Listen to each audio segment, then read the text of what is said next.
Hey guys, welcome back to another episode of Buy Smart, Live Smart, Sell Smart. Today we're at the office and I'm tackling the question, how do I help a seller sell their house and buy a new house all at the same time? Come on inside and we'll tackle that question.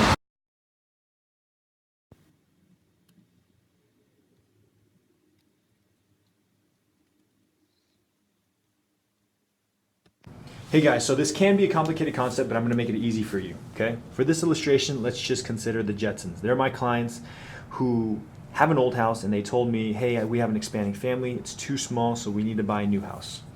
But a new house costs a lot of money. So some of you guys might be thinking, easy, just have them sell their old house and then buy a new house.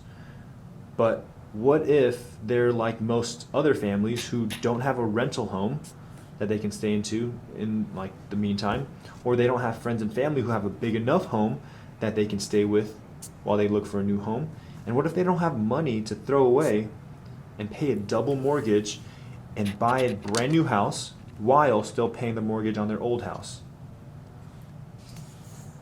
How do you sell and buy simultaneously without being homeless in the process?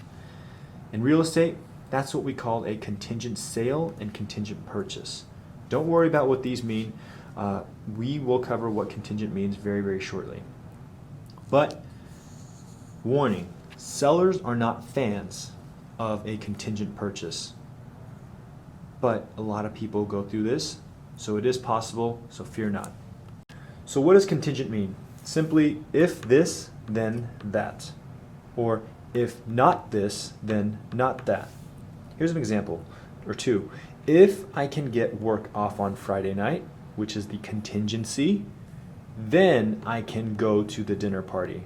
You can go to the dinner party if you get work off on Friday night. Example number two, which is a little bit more relevant to what we're talking about. If I can sell old house, then I can buy new house. If I can not sell old house, then I can not buy new house. That's the contingent purchase and contingent sale. What does that look like? Let's focus on this equation really quick. Forget about these guys for now. The Jetsons are sellers in this scenario.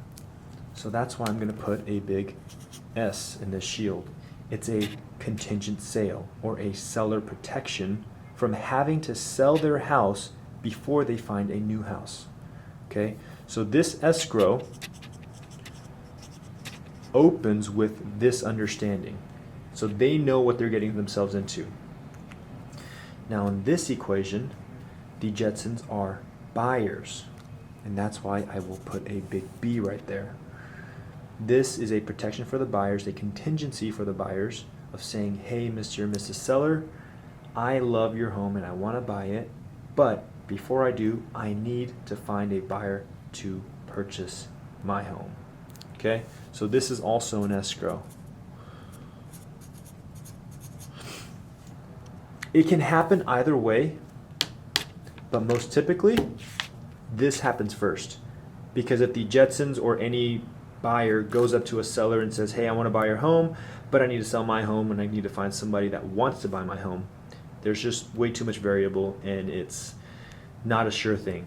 So typically this needs to happen first in order for this to happen.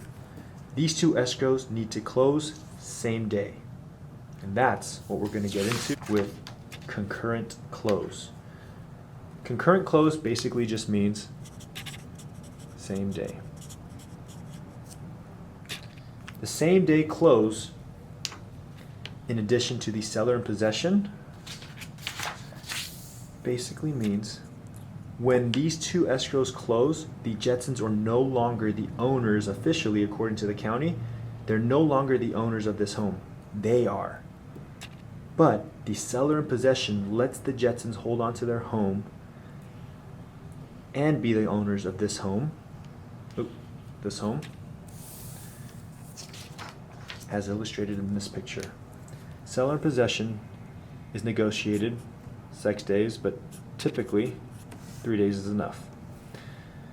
And what this does is makes the buyers or the new owners of the Jetsons' home yield to them for the negotiated amount of days.